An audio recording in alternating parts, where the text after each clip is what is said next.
Muy buenas noches, doctora, doctor, doctores. Es un enorme placer y gusto estar contigo una vez más aquí, reunidos en Online Virtual Education. Gracias, bienvenida, bienvenido a tu programa favorito latinoamericano. Ya rebasamos los 5,000 suscritos en el canal de YouTube Médicos en Español en Latinoamérica, en el sur de Estados Unidos y hasta Europa, donde estamos en vivo y a color y siempre con la retransmisión en el canal de YouTube Auvernia Oficial. Muchísimas gracias por estar con nosotros en este jueves 23 de febrero del 23-23. Entonces estamos en una fecha muy interesante. Un invitado de honor que repite por segunda vez con nosotros su presencia, más bien no el tema, el doctor Javier López, gran amigo desde su joven infancia de cirujano plástico, egresado del Hospital General Manuel González, el famoso GEA, cirujano plástico certificado por el Consejo y, como lo saben, microcirujano que se pulió en Asia, entre Taiwán, Corea, Japón, observador de numerosos cursos, orador y representante de México en muchos foros, incluyendo ISAPS y congresos nacionales e internacionales, y a su corta edad también autor de publicaciones en temas tan diversos como linfedemas, microcirugía y otros más. Pero como no deja de ser curioso y no deja de ser investigador, para nosotros esa noche he decidido de estar presentando las tendencias actuales en la zona del cuello, la famosa papada o en el cuello, en las bandas platismales, en el famoso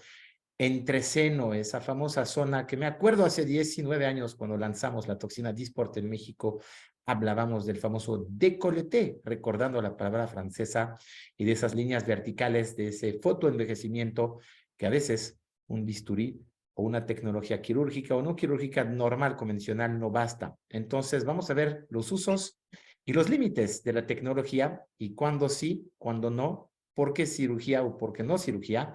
Así que bienvenidas, doctores y doctores. Saludamos aquí a todos y a todas. Saludos, doctor Barrera, saludos, Lilia, doctor Martín. Qué gusto verlas y verlos en los 4 rincones de México. Hoy a las 8. DR Javier López Mendoza. Pueden buscar y encontrar al doctor Javier López en su Instagram. Orgullosamente Made in México para el mundo, exportando su sabiduría en mexicano o en inglés, pero esa noche en castellano en el texto para ustedes.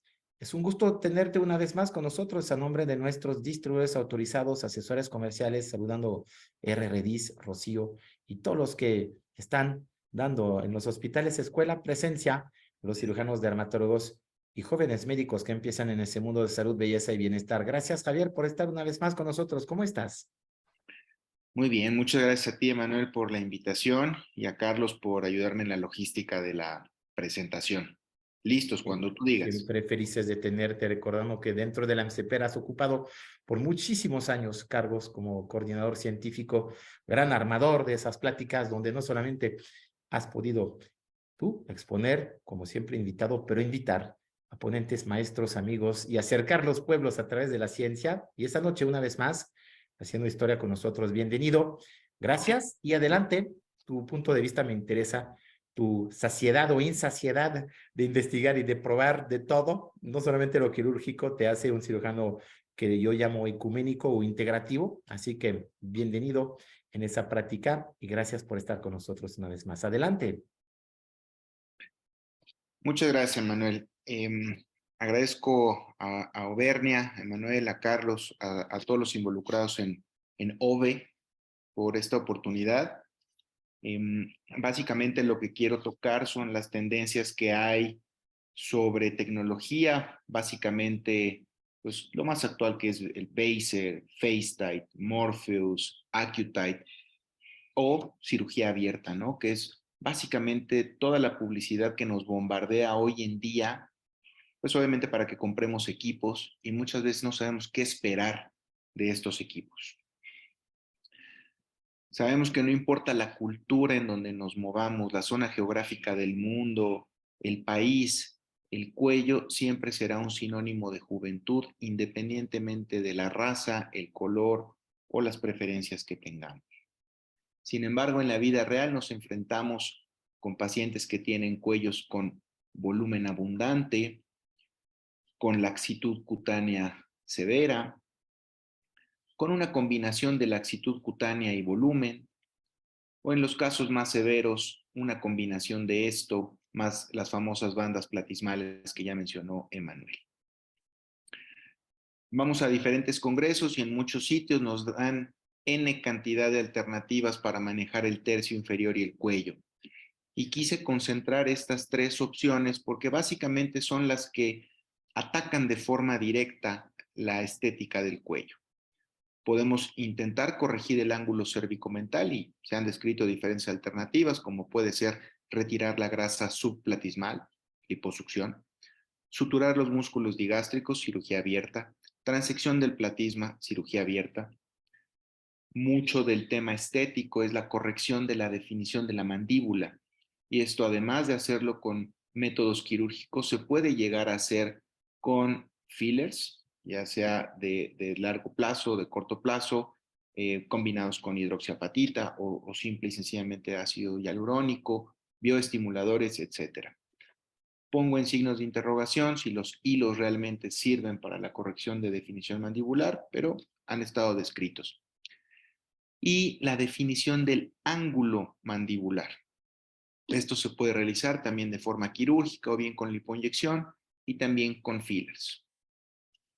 Con todo esto dicho, ¿qué debo proponerle al paciente? Un paciente que hoy en día está invadido de información, muchas veces no médica, sino de lo que alcanza a ver en redes sociales. ¿Cómo tomar la mejor decisión? Lo primero tenemos que aceptar es que no todos los cuellos están creados igual, como ya pudimos ver en las primeras imágenes. Así que, ¿cómo ofrezco o decido un procedimiento? Primero tendremos que establecer dos prioridades. Que la seguridad de lo que ofrezcamos sea igual o mayor a los resultados que vamos a darle al paciente. De esta forma, para ofrecer seguridad, tenemos que entender claramente la anatomía de la región que vamos a tratar. Nos tendremos que preparar adecuadamente para el procedimiento, controlar algunas variables como puede ser el grosor de la piel, la calidad de la piel, la cantidad de grasa subcutánea o bien algunas otras estructuras que se pueden encontrar en el cuello y que ya les mencionaré. Pero creo que lo más importante es entender el impacto que tiene cada una de nuestras maniobras, sean quirúrgicas o no quirúrgicas, en el resultado final del cuello. Así que la primera pregunta que nos hacen los pacientes o que nos hacemos entre colegas es si el cuello se tiene que abrir o no. Este es un dilema clásico y solamente habrá ciertos tipos de respuestas. Quien diga sí, quien diga no, quien diga que es bueno, quien diga que es malo, quien diga que es muy invasivo, quien diga que no lo es, quien diga que es muy joven para eso o quien diga que no es tan joven. Son respuestas dicotómicas, las cuales realmente se manejan en polos opuestos. Sin embargo, hoy estamos para poder entender cómo tomar la mejor decisión. Los hallazgos clínicos y la expectativa del resultado de cada paciente son los que van a marcar la indicación de uno u otro procedimiento. Así que de primera instancia lo que tenemos que entender es cuál es el concepto del cuello joven. Esto está descrito desde 1980 y prácticamente no ha sufrido cambios. Y se define como un cuello que tiene un borde mandibular definido, existe una depresión subhioidea en el cuello, el cartílago tiroides es visible, el borde del esternocleidomastoideo es visible y tenemos un ángulo cérvico-mental entre los 105 y los 120 grados. Esto fue descrito por Ellen Bogen en 1980. En el 2020 se genera una modificación descrita por el doctor Mario Pérez Ferabolo, el cual básicamente lo resume en dos puntos importantes. Que el cuello tenga un borde mandibular definido y que exista un ángulo cérvico-mental entre 105 y 120 grados. Y define que puede haber dos tipos de cuello ideal, un cuello en C y un cuello en V, en donde la diferencia fundamental es si existe o no existe esta depresión subhioidea. Ideales y la preferencia del paciente será la que marque si haremos un cuello en C o un cuello en V. Estas fotos son las originales de su artículo, en las cuales se define perfectamente bien la diferencia entre uno y otro cuello. Ahora, en la consulta, los pacientes se presentan de esta forma. Pacientes jóvenes, en los cuales habitualmente el cuello es corto y existe una restricción del volumen intramandibular o intracervical por estructuras que están por debajo del platisma. Pacientes de edad media o adultos de edad media se presentan con laxitud cutánea e incluso con bandas platismales.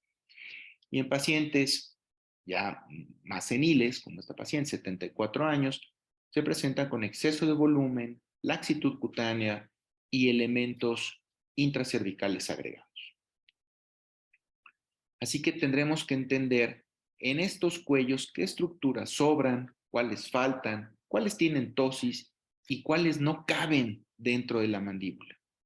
De la misma forma, tenemos que conocer las expectativas que tiene cada paciente, ya que eso también es trascendental en la toma de decisiones. De esta forma tendremos dos posibles escenarios. Un paciente en el cual netamente el volumen está dado por la grasa subcutánea, es decir, por arriba del platisma, o bien un paciente en donde los contenidos por debajo del platisma son excesivos. Y a esto me refería con que los elementos no caben dentro de la mandíbula.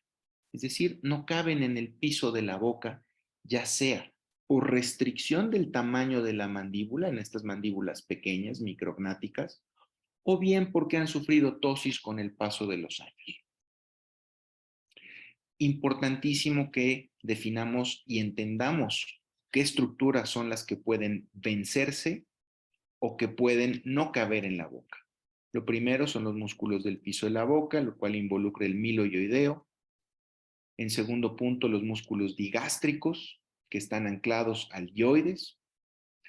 Súper trascendental la presencia de la glándula submandibular. Y les pediría que se queden con esta imagen en donde podemos observar una bola, en este caso una glándula, que protruye o que sale del borde mandibular.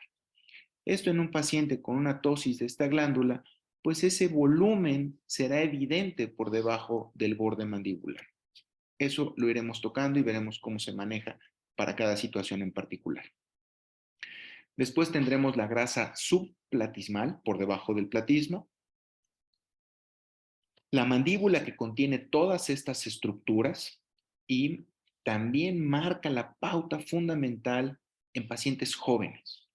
Pacientes jóvenes con mandíbulas pequeñas, los elementos que acabo de mencionar no van a caber de forma adecuada. Y a menos de que el paciente se someta a una cirugía ortognática de elongación de la mandíbula, pues estos elementos, al no caber, una de las alternativas será retirarlos. Después tenemos el platisma, que es el músculo que cubre todas estas estructuras. Y finalmente, la grasa subcutánea o grasa supraplatismal. Conociendo esto, podemos entender que en un cuello ideal, el balance que tienen todas estas estructuras, mandíbula, glándula, músculos digástricos, grasa subplatismal, el platisma y la grasa supraplatismal están en un perfecto balance, lo cual crea un cuello armónico, un cuello bello, un cuello con un buen ángulo cérvico-mental. Les decía que hay algunas variables a considerar, que evidentemente varían de paciente a paciente. Lo primero es evaluar el grosor que tiene la grasa subcutánea. No es lo mismo una paciente que le sobra más piel que grasa. O por el contrario, un paciente en el cual le sobra más grasa de lo que le sobra piel. Así que piel y grasa serán variables muy importantes que tenemos que considerar para ofrecer un tratamiento. Las otras variables son las expectativas que tengan de su resultado los pacientes y que está directamente influido por el ambiente social donde se desenvuelven. Tecnologías que utilizamos en la práctica, si no diaria, pues sí muy frecuentemente, equipo Vaser, FaceTite y o Morpheus. De esta manera tendremos un primer escenario en donde un paciente joven, con un volumen subcutáneo evidente, pero una piel de buena calidad, dice, yo lo que quiero es bajar el volumen, no quiero verme gordo de aquí, no quiero una cirugía mayor y no espero una gran definición mandibular. Lo único que no quiero es tener volumen, me aprietan las corbatas, las camisas me aprietan, no me gusta cómo se me ve.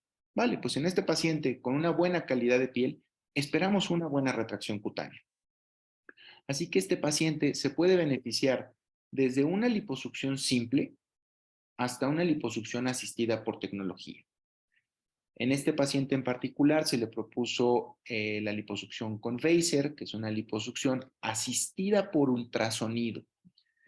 El ultrasonido se entrega directamente en el tejido subcutáneo, causando implosión de los adipocitos. Esto genera que estas células desaparezcan totalmente y durante su venta inicial o cuando salió al mercado, se hablaba de que generaba una gran retracción cutánea y que nos iba a ayudar a pegar mejor los tejidos. En este estudio, que es del 2012, se reporta que el grado de contracción cutánea que tenían estos pacientes era del 17% por cada litro, comparada con un 11% por cada litro de liposucción simple. Así que les puedo decir que para este tipo de pacientes con volumen supraplatismal, hacer una liposucción simple o asistida por tecnología prácticamente les dará el mismo resultado. Así que en este paciente que su volumen supraplatismal era el gran problema, no necesitaba una gran retracción cutánea porque es una piel de buena calidad, pues obtenemos un resultado muy bueno a un año del posoperatorio. El Vaser en este caso, normalmente en el cuello lo entrego al 100% de energía en modo Vaser y otorgo la energía durante 2 minutos por cada 100 mililitros de solución que infiltro. Ese es el resultado que podemos obtener con Vaser. Una de las ventajas que nos puede dar es el tema del sangrado, que es menor y por ende nos permite aspirar más zonas si es que un paciente se va a someter a una liposucción de otras áreas. Un segundo escenario es una paciente ya de mayor edad, cercana a los 55, 60 años, que tiene una piel con mínima laxitud, pero esta mínima laxitud es debido a que tiene el antecedente de una ritidectomía o un lifting facial. Podemos ver que no hay restricción de elementos intramandibulares ni intracervicales. Ella no desea cirugía mayor, pero sí desea un perfilamiento y definición mandibular. Esta paciente es de las pacientes que sí se va a beneficiar de la tecnología. Y para esta paciente enfocamos la tecnología en el FaceTite.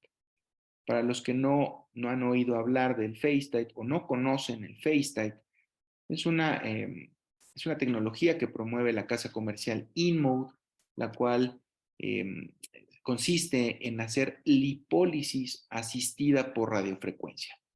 Tenemos 2 sensores, una sonda que se introduce de forma subcutánea, generando una temperatura desde 55 grados hasta 70 grados, y otro sensor externo que alcanza hasta los 42 grados.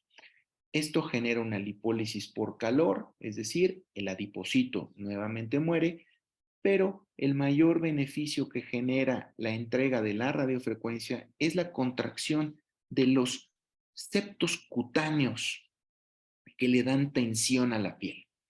Esto genera realmente una contracción cutánea.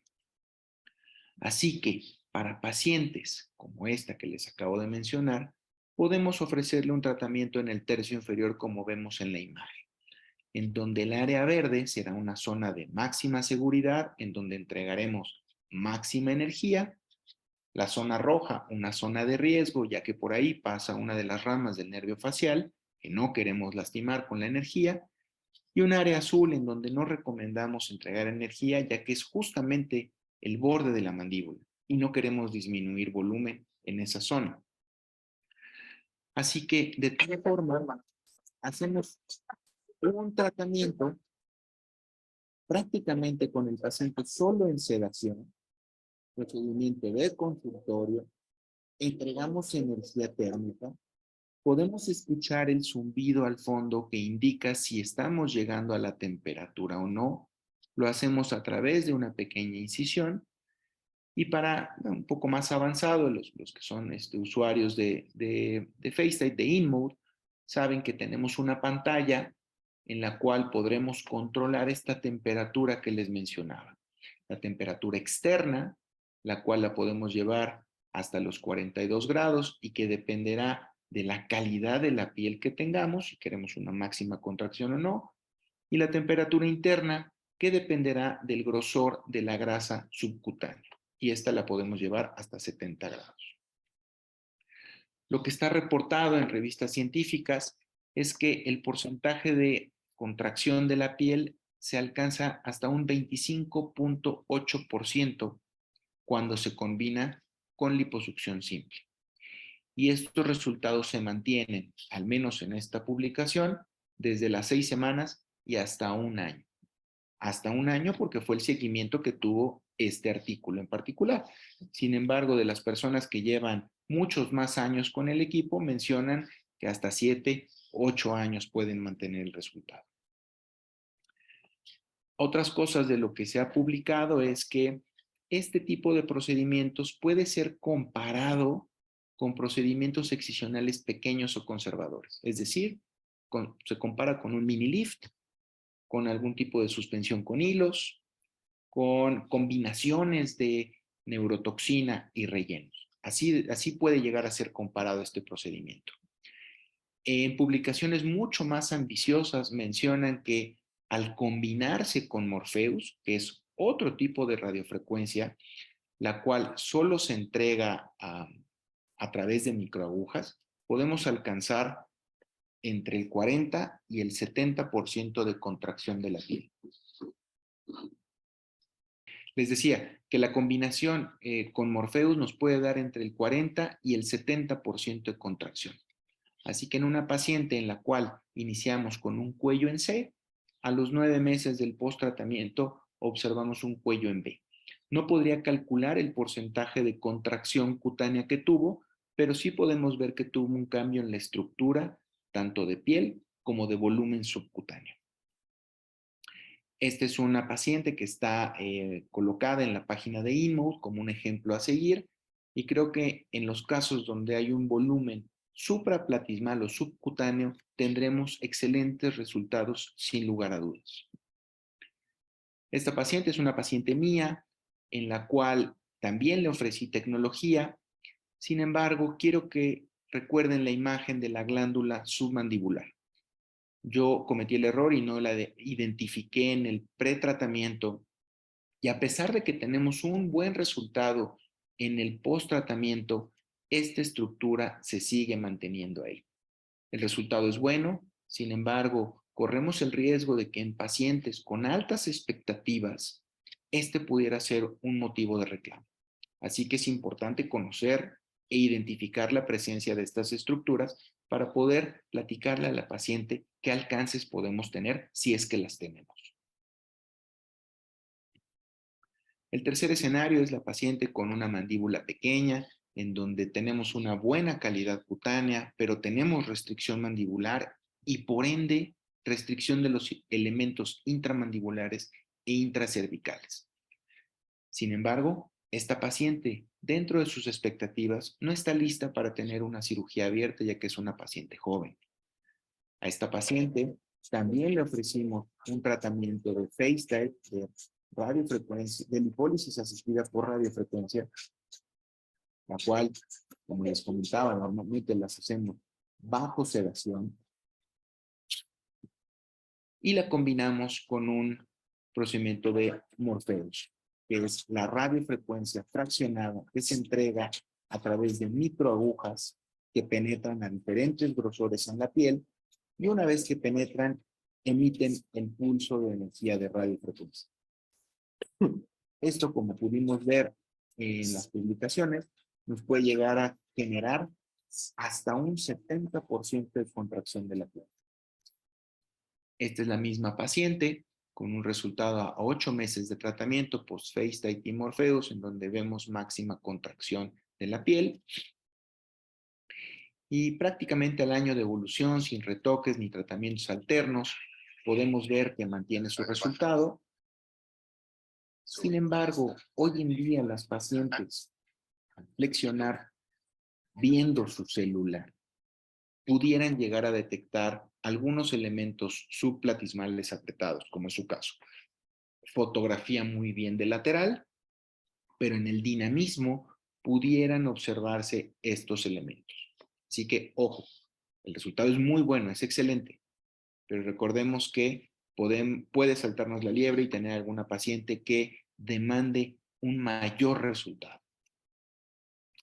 Así que el tercer escenario pudiera ser esta paciente que se queja de que cuando ve su celular se le genera un gran volumen por debajo del cuello.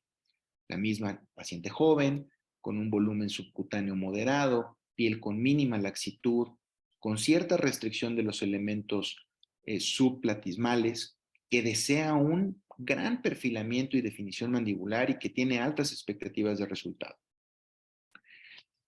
Básicamente el celular ha cambiado la forma de cómo se perciben algunas personas, pero sobre todo de cómo creemos que nos perciben las demás personas. Mucho de nuestro tiempo lo pasamos con el cuello flexionado viendo el celular y es en donde mucha gente alcanza a identificar estos pliegues, este volumen subplatismal que es mucho más evidente en pacientes con mandíbulas cortas o con mentones cortos, no digamos en el paciente que tiene sobrepeso. Así que en estos pacientes es conveniente ofrecer FaceTite o Vaser. Probablemente no. Y para estos pacientes creo que una de las mejores alternativas será proponerles una cosa que hoy en día se conoce como el Deep Neck Lift, pero en una versión aislada, es decir, solo tratar el cuello. Históricamente se pensaba que para tratar el cuello forzosamente tenemos que hacer la cara. Hoy en día sabemos que a través de incisiones pequeñas por debajo del mentón, podemos retirar la grasa por debajo del platisma, por debajo del mentón, por debajo de las glándulas submandibulares e incluso resecar las glándulas submandibulares. Les recomiendo ampliamente el artículo del doctor Jerry O'Daniel, quien tuve la fortuna de visitar en su clínica el año pasado, y también las publicaciones del doctor Mike Nayak, que me parece son referentes mundiales en el tema del cuello.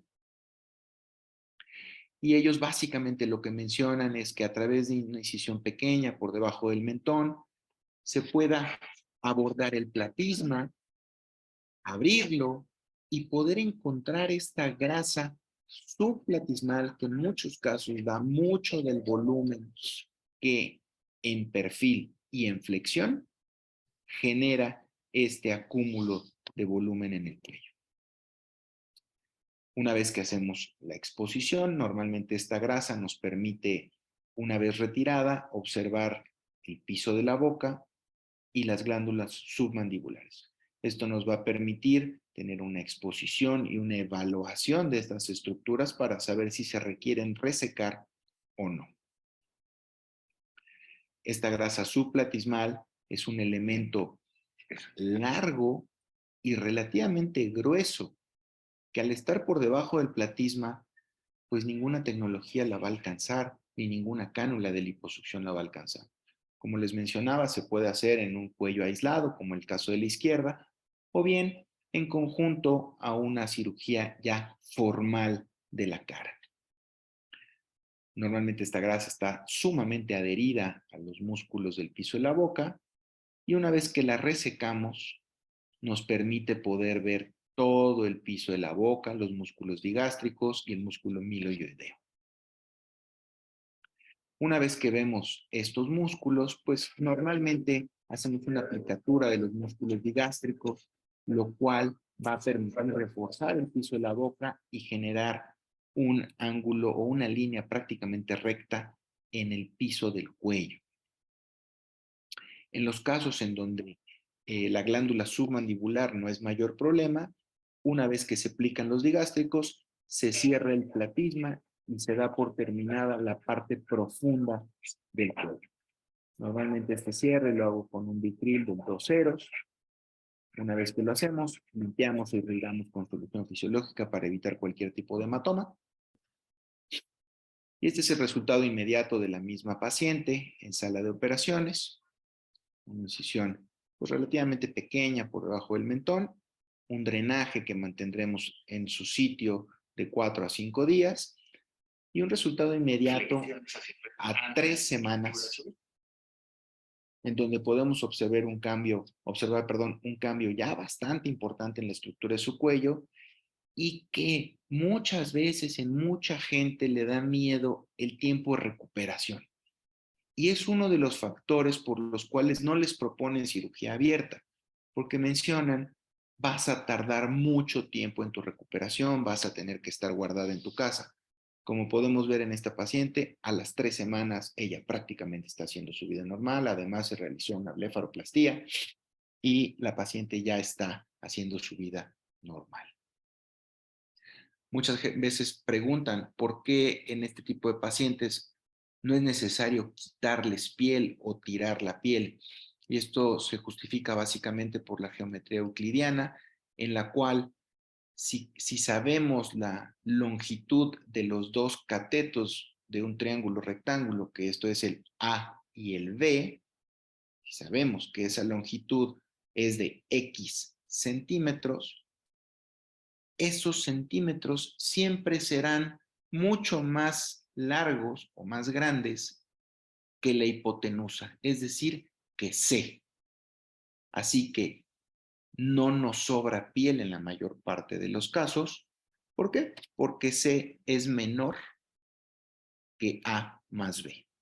Así que no es necesario retirar la piel, solamente necesitamos un despegamiento subcutáneo muy agresivo para que esta nueva piel se logre acomodar en su nueva posición, que A y B fue lo que nosotros creamos al momento de retirar la grasa subplatismal, retirar las glándulas submandibulares, plicar los digástricos y cerrar el platisma.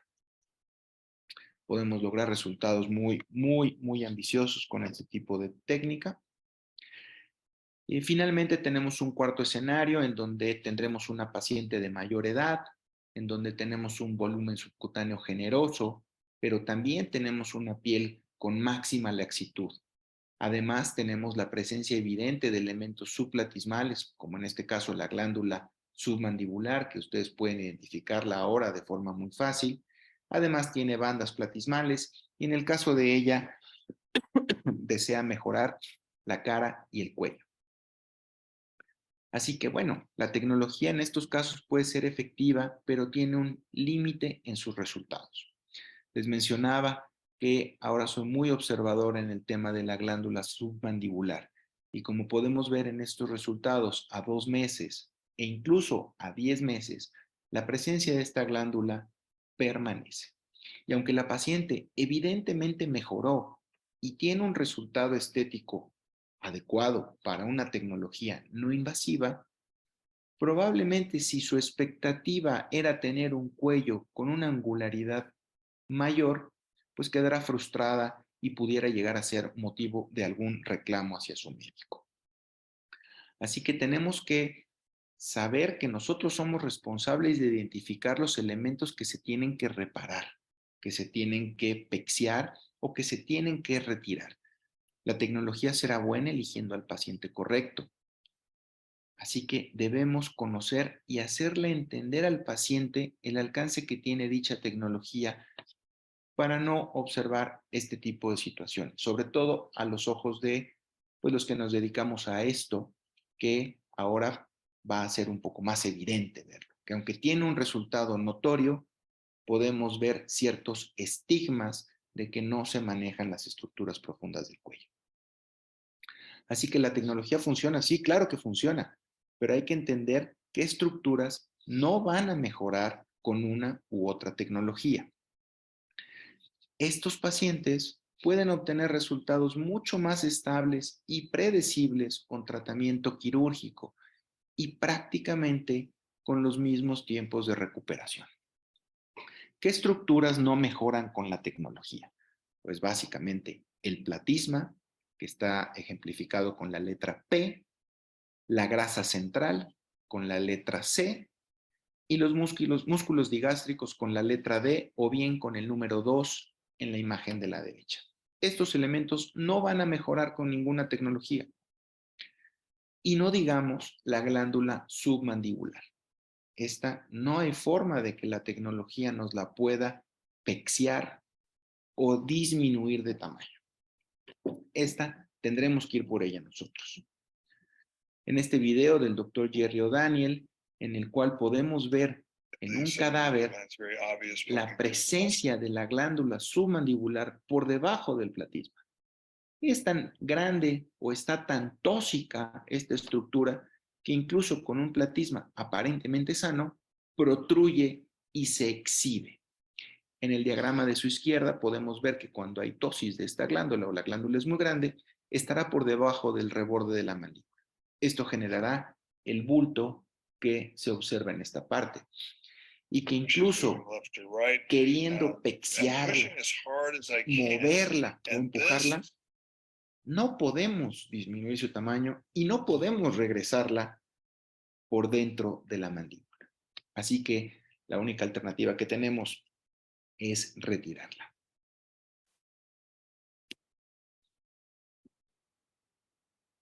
¿Cómo se retira?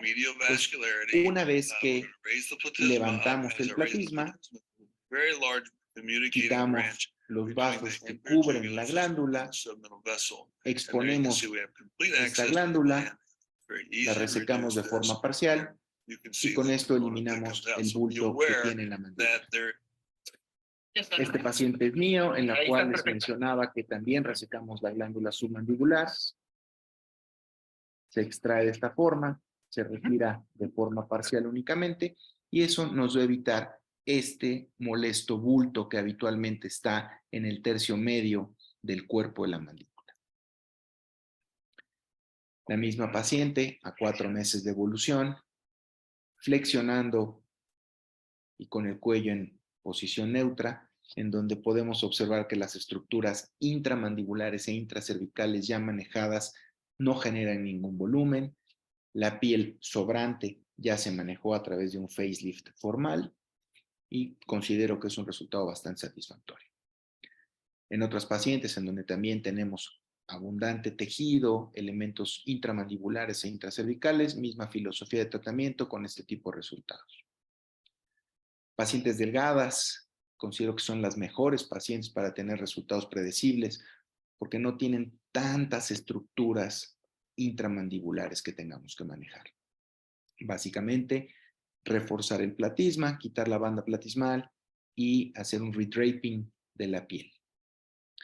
Incluso en pacientes que tienen cierto sobrepeso, esto lo podemos llevar a cabo de la misma forma. Ahora, la tecnología no está peleada tampoco en pacientes que ya han sido sometidas a cirugía. Podemos hacer uso de ácido tricloroacético en forma de peeling para pacientes que durante su cirugía se realizan algo para mejorar el tema de las rítides. Podemos utilizar tecnología como el Morpheus, que son microagujas, y después colocar el nanofat encima de la piel para que penetre a través de las perforaciones que hace el Morpheus y con esto las células madre que lleva el nanofat potencien recuperación y mejoren la calidad de la piel. Podemos ver que la recuperación es muy rápida, esto es inmediato y la foto de la derecha a un día del tratamiento con parámetros de Morpheus muy altos. El FaceTite, como ya vimos, también no está peleado después de una cirugía. Pacientes que ya tienen ritidectomía puede ser un excelente adyuvante para pequeños detalles como esta paciente que se queja de cierto volumen en el jowl y un pliegue pequeño cutáneo en el submental. De tal forma que como conclusiones les diría que conocer la anatomía y saber cómo explorar cada uno de los elementos del cuello es fundamental. La tecnología es útil, disminuye el tiempo quirúrgico, en algunos casos los riesgos e incluso el tiempo de recuperación. Deberemos conocer cómo funciona la tecnología que vamos a adquirir. Uno, porque es costosa, pero además porque tenemos que conocer cuáles son los alcances que tiene esta u otra tecnología. Hay que escuchar claramente lo que desean nuestros pacientes. Inviertan tiempo en entender sus expectativas y los propósitos que tienen para hacerse un procedimiento. Hay que identificar al paciente que será el mejor candidato para cirugía y hay que proponérselo. Aunque se requiere un entrenamiento avanzado para realizar el manejo profundo del cuello, tiene una curva de experiencia relativamente corta. Y recuerden que la tecnología siempre va a ser tu aliado, aún en el paciente quirúrgico, ya que el mantenimiento de su cirugía también será clave para prolongar su resultado. Y con esto cedo la palabra a Emanuel y a Carlos por si hay algún comentario o pregunta. Muchísimas gracias. Qué elocuencia, qué practicidad de entender conceptos que nos rebasan. No solamente es la papada, no solamente es la grasa, es todo el componente anatómico vascular que creo que está aquí involucrado, además de los nervios. Esa zona que tanto operaste en tus pacientes de linfedema y craneofaciales en el GEA y posteriormente muestran claramente un dominio, pero también una gran necesidad de seguir renovando, aprendiendo y puliendo las técnicas. Hay varias preguntas y agradecimiento antes que nada del auditorio que nos dice, padrísimo. Esas técnicas, doctor, nos pregunta una colega tuya, definitivamente van a desplazar la técnica convencional en el componente graso de liposucción con cánula o todavía tiene su lugar y en qué casos? No, sin lugar a dudas, yo estoy convencido de que lo convencional va a seguir permeando, va a seguir siendo de utilidad. El primer escenario en los cuales les mencionaba que el paciente tiene volumen netamente subcutáneo, seguirá siendo la opción estándar o la primera elección de tratamiento, la lipo convencional. Yo creo que los elementos para decidir si es útil o no es evaluar la calidad de la piel y si el volumen es por arriba del platisma, que básicamente les diría, un paciente de edad avanzada no será un buen candidato, un paciente con una pérdida masiva de peso tampoco será un buen candidato, es decir, estos dos tienen mala calidad de piel. Y por otro lado, el paciente joven con una mandíbula corta también pudiera no ser el mejor candidato, porque probablemente el volumen que tiene es más intramandibular que subcutáneo. Yo pensaría que esos serían como los tips para identificar a cuál ofrecerle una cosa o a cuál ofrecerle otra cosa. Muchísimas gracias. Nos pregunta la doctora Zaira Lisset, ¿con qué tratamiento has visto en tu experiencia o en tus lecturas mayor incidencia de fibrosis post-tratamiento? Ok, vale.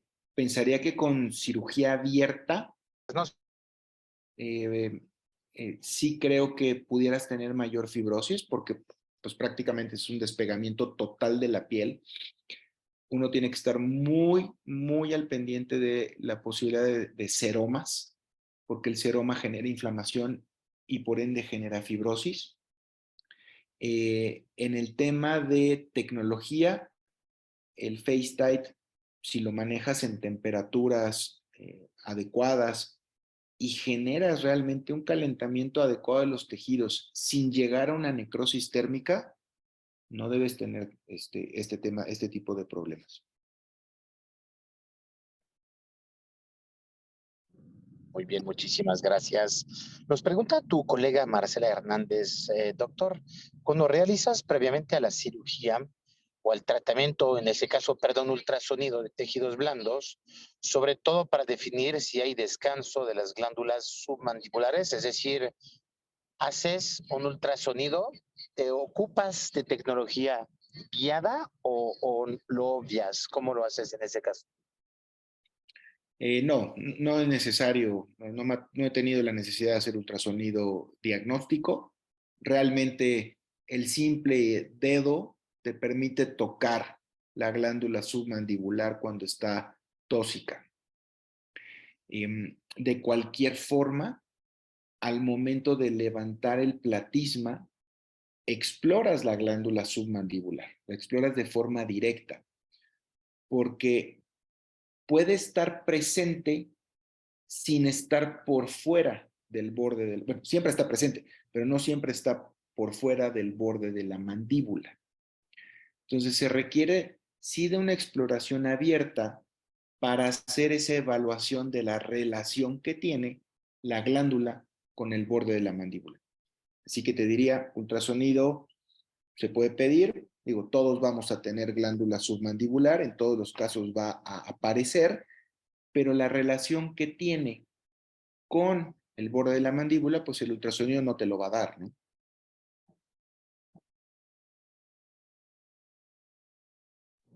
Muy bien, muy claro. Ahora el doctor Antonio tiene un caso de residente para ti y te quiere plantear un caso. Yo creo que después, posteriormente, se podrían poner en contacto los dos porque es realmente un caso, pero vamos a verlo como un caso práctico. Paciente, mujer, 58 años, con ritidosis marcada del cuello hasta el esternón, laxitud cutánea por pérdida de peso de 23 años, ángulo, conmigo C, moderado volumen subcutáneo subplatismal y bandas platismales. La paciente se enfoca más, en ese caso, la laxitud de piel tan marcado a nivel submandibular hasta esternón. ¿Qué recomiendas en un caso así muy práctico? Sabiendo que una vez más recomiendo que los doctores se apoyen entre ellos y hagan interconsulta, pero es interesante ver un tema así. ¿Qué dirías así, obviamente, sin fotos, sin valoración, en la teoría de lo que escuchas de ese caso planteado por el doctor Antonio? Vale, de entrada pensaría que tiene una muy mala calidad de piel, primero por edad y segundo por la pérdida de peso.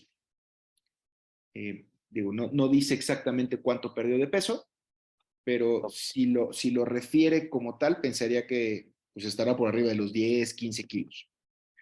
No lo sé, ¿no?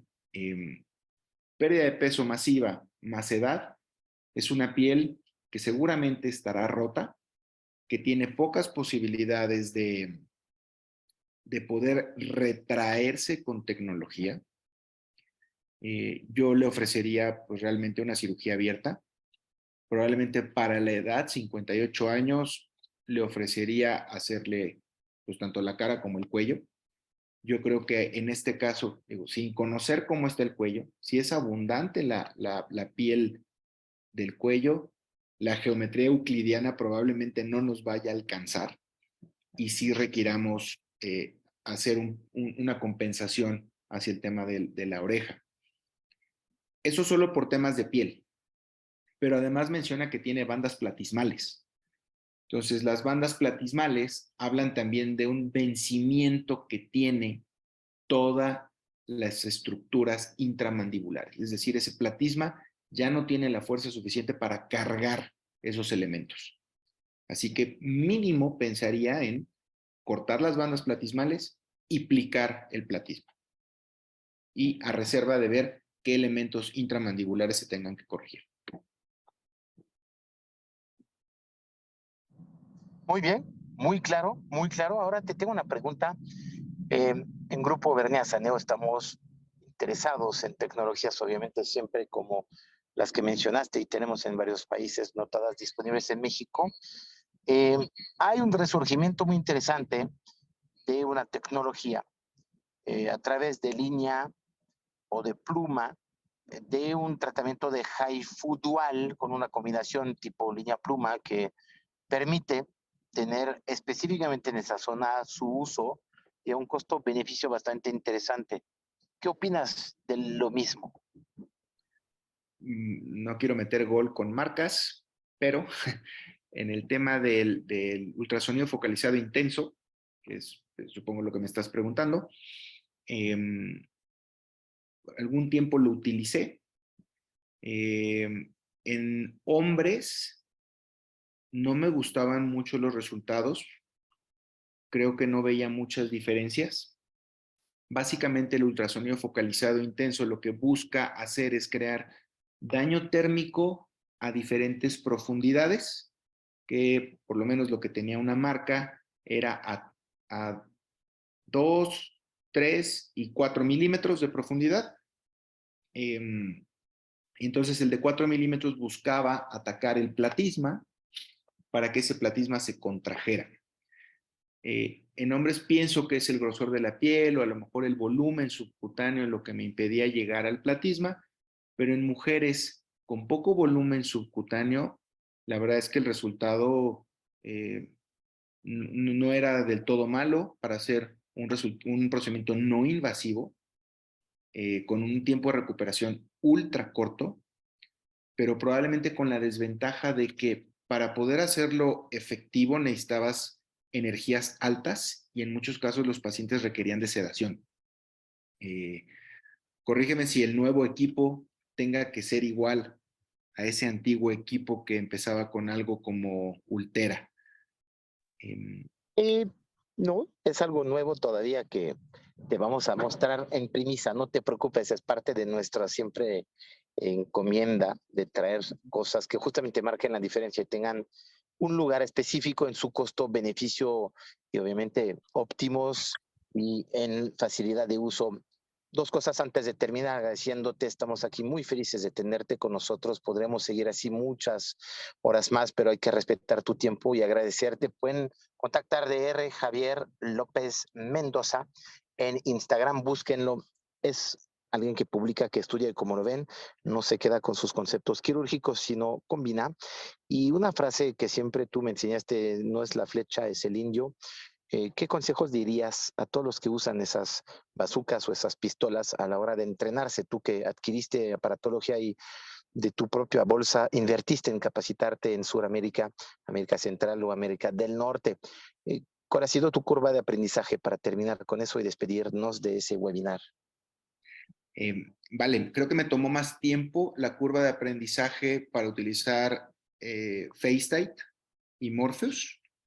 Me tomó más tiempo entender los parámetros, las expectativas de resultado o la predictibilidad que tiene el equipo en los resultados. Me tomó mucho más tiempo, de hecho creo que lo sigo todavía aprendiendo, que el tema quirúrgico. El tema quirúrgico me parece que lo veo como algo mucho más predecible.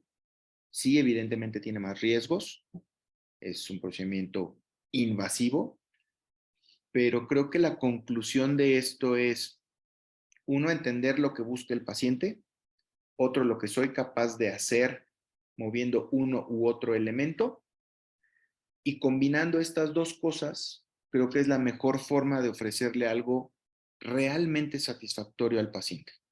Creo que eso te diría. Curva de aprendizaje más lenta para tecnología, más rápida para lo quirúrgico, probablemente por mi formación es que así sea. Me toma más tiempo entender lo que busca el paciente, pero una vez que se logran empatar estas dos cosas, creo que los resultados pueden ser muy buenos. Genial, te agradezco muchísimo, la verdad, doctor.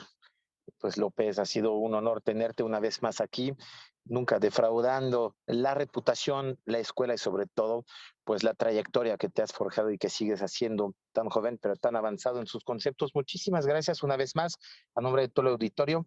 Te felicitamos. Nos vemos semana que entra antes de despedirnos con un tema de justamente lo que no es invasivo, este T-Courses con el doctor Alex Para. Este será el 2 de marzo. Les avisaremos a las 8 de la noche un gran curso que combina exosomas, toxinas, rellenos, como el multimodal, con lo no invasivo, ni cirugía, ni aparatología, pero todo lo que mencionaste también, de bioestimuladores, toxinas, rellenos, hilos, cuando sí, cuando no, exosomas, desde la piel hasta los tejidos, cómo poder y hasta dónde llegar y no mentirnos a nosotros mismos ni a nuestros pacientes. Muchísimas gracias. La repetición en OVE, siempre presentes en el canal de YouTube, la repetición para que ustedes puedan documentarse, ver casos y sobre todo contactar los ponentes. Se trata de enlazarnos, comunicarnos entre países, entre especialistas y sobre todo entre colegas que tienen un solo fin, no engañar nunca al paciente y ser óptimos en el costo-beneficio que ofrecen, siempre avisando, explicando el pre, el post y las consecuencias y la duración y el por qué sí, por qué no. Muchísimas gracias, Javier. Una frase de conclusión antes de irnos. Pues nuevamente agradecerte por el tiempo, el espacio y por siempre el apoyo que me has brindado. Muchas gracias a Manuel y a Auvernia. Muchísimas gracias. Nos vemos todos la próxima semana, 2 de marzo. Gracias a ustedes, gracias a Carlos, gracias a todos los que se conectan siempre en OVE. Estamos A sus órdenes, una vez más, una semana más, año pandémico 3. Creo que nos acercamos al webinar 300. Javier, una suma de información, de conocimientos tuyos y de tus colegas que nos enorgullece de haber logrado eso con latinos, o al menos ponentes que todos hablan español, y nos permite enriquecer una base de información y de conocimiento inigualada hoy en el campo de la cirugía plástica, dermatología y medicina estética. Cada quien en su lugar, pero todos colaborando. Muchísimas gracias. Fuertísimo abrazo. Nos estamos comunicando y nos vemos pronto. Un abrazo. Buenas noches. Bye bye.